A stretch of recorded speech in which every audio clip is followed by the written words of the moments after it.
Assalamualaikum warahmatullahi wabarakatuh.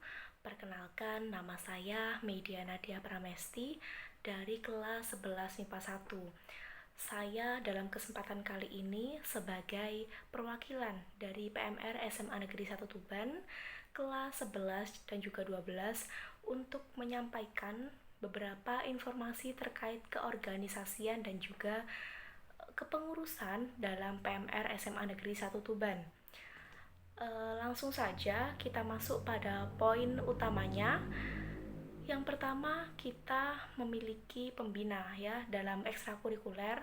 Pastinya semuanya ada yang namanya penanggung jawab atau pembinanya. Di sini kita dibina oleh Bapak Henry Perwiranegara. Pak Henry ini mengajar mata pelajaran olahraga di SMA Negeri 1 Tuban. Kemudian yang kedua ada yang namanya fasilitator. Apa itu fasilitator? Fasilitator merupakan seseorang yang merupakan sebagai pengajar kita, yang membina kita, mengedukasi kita tentang informasi-informasi yang akan kita dapatkan di ekskul ini. Dalam PMR ini kita memiliki 2 kakak fasilitator, yaitu yang kerap atau biasanya dipanggil Mas Joni dan juga Mas Alwi. Mas Joni dan juga Mas Alwi ini orangnya baik-baik. Jadi nanti kalau misalnya kalian sudah diajar, tanyakan saja apa yang kalian ingin tanyakan. Tanyakan saja semuanya, insya Allah akan dijawab dengan asyik dan juga menarik. Masuk pada pengurus harian. Pengurus harian ada ketua, wakil ketua, sekretaris, dan juga bendahara. Ketuanya saat ini adalah Mas Danil atau nama panjangnya Ahmad Danil dari kelas 12 MIPA 7. Wakil ketuanya ada 2, Mbak Diaul Aulia Pangestu dari kelas 12 MIPA 7 dan juga Mas Muhammad Dani Angko Putra dari kelas 12 MIPA 9.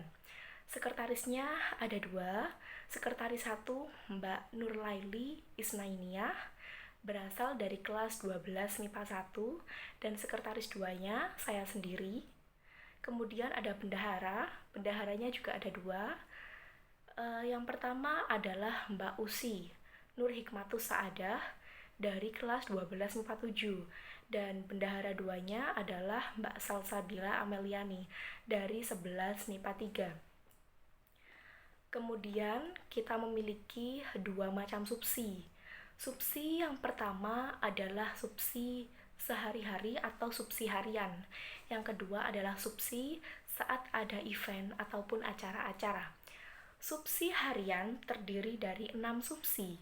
Yang pertama adalah PP atau pertolongan pertama. Subsi PP ini sudah jelas membidangi tentang pertolongan pertama. Yang kedua ada subsi publikasi. Tugasnya adalah mendokumentasikan apa saja yang ada dalam kegiatan yang dilaksanakan oleh para NESA. Kemudian yang ketiga ada KIE dan juga yang keempat ada Humas. KIE dan juga Humas ini kurang lebih sama ya. Latar belakangnya sama, yaitu mengandalkan kemampuan public speaking. KIE merupakan singkatan dari komunikasi, informasi, dan juga edukasi, sedangkan Humas merupakan hubungan masyarakat.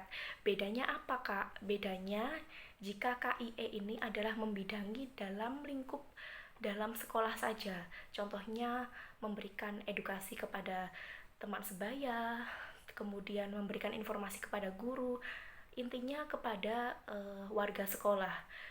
Kemudian Humas adalah hubungan masyarakat. Contohnya adalah saat kita mengadakan event. Contohnya tahun kemarin kita mengadakan peringatan Hari Pangan Sedunia. Nah, kita mengadakan peringatannya itu dengan cara mengadakan bazar di Gor Ranggajaya Anaraga. Pastinya menyewa tempat ini membutuhkan komunikasi antara satu pihak dengan pihak yang lain. Nah, inilah fungsi dari subsi Humas. Kemudian ada subsi operasional UKS. Subsi operasional UKS ini tugasnya adalah untuk memastikan kenyamanan dan juga keamanan di UKS. Memastikan obat-obatnya tetap aman untuk dikonsumsi atau belum kedaluarsa. Dan bukan hanya obat tapi juga alat-alat. Berikutnya ada PSDM. PSDM ini merupakan singkatan dari pemberdayaan atau pengembangan sumber daya manusia. Maksudnya bagaimana dalam suatu organisasi pasti ada yang namanya perselisihan atau ketidakcocokan antara satu anggota dengan anggota yang lain.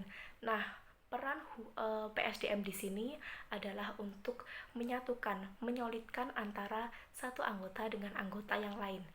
Jadi kalau misalnya ada masalah atau ada suatu hal yang kurang enak dibicarakan, itu bisa menghubungi subsi PSDM selaku penengah, begitu. Kemudian masuk pada subsi event atau subsi saat acara, kita juga ada 6 subsi. Yang pertama adalah acara. Tugas dari subsi acara ini adalah untuk merumuskan acara-acara yang akan kita laksanakan. Namun, bukan berarti anggota lainnya yang tidak tergabung dalam subsi acara ini tidak bisa mengutarakan pendapat, saran, ataupun kritik. Tidak, semua anggota tetap bisa mengutarakan apa yang ada di pikirannya. Namun, nantinya yang akan memproses atau menindaklanjuti adalah subsi acara. Kemudian yang kedua adalah ada subsi admin atau administrasi. Tujuan atau tugasnya adalah untuk membuat proposal, surat menyurat. Contohnya suratnya seperti surat undangan, surat peminjaman barang, surat persetujuan, dan lain sebagainya. Yang ketiga ada dekdok. Dekdok ini tugasnya kurang lebih sama dengan subsi publikasi. Selanjutnya ada humas atau keamanan. Pasti ya di dalam acara harus dijamin yang namanya keamanan dan juga keselamatan anggota, panitia, ataupun seluruh pihak yang terlibat di dalamnya. Nah, inilah tujuan penting dari adanya subsi keamanan dan juga hubungan masyarakat. Yang kelima adalah subsi perlengkapan. Subsi perlengkapan ini sangat-sangat penting. Kenapa? Karena dalam berjalannya acara pasti membutuhkan yang namanya alat-alat perlengkapan-perlengkapan. Contohnya, saat kita mengadakan technical meeting Arjuna Seta, pasti membutuhkan yang namanya meja, kursi, proyektor, mikrofon, dan lain sebagainya. Disinilah subsi perlengkapan berperan. Kemudian yang terakhir ada subsi konsumsi. Sudah jelas, subsi konsumsi ini tugasnya adalah bertanggung jawab terhadap konsumsi yang akan diberikan terutama kepada tamu undangan atau pada peserta saat kita mengadakan perlombaan. Nah, kenapa sih Kak kok dibentuk subsi-subsi ini? Kan katanya bisa dilakukan bersama-sama semuanya. Ya, tentu saja dalam suatu organisasi pasti dibutuhkan yang namanya pembagian tugas secara adil dan juga merata. Disinilah fungsi dari subsi ini bisa dilihat. Karena kita sebagai individu memiliki tugas ya masing-masing, supaya tugas ini terkoordinir, terstruktur dengan baik.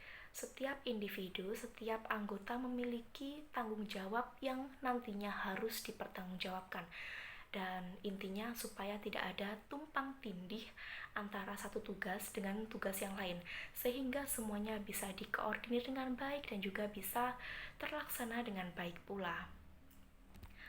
Itu tadi penjelasan singkat dari kakak terkait keorganisasian atau struktur organisasi dari Palang Merah Remaja SMA Negeri 1 Tuban. Jika ada kesalahan kata ataupun perbuatan yang kurang berkenan, kakak mohon maaf, dan akhirul kalam, wassalamualaikum warahmatullahi wabarakatuh.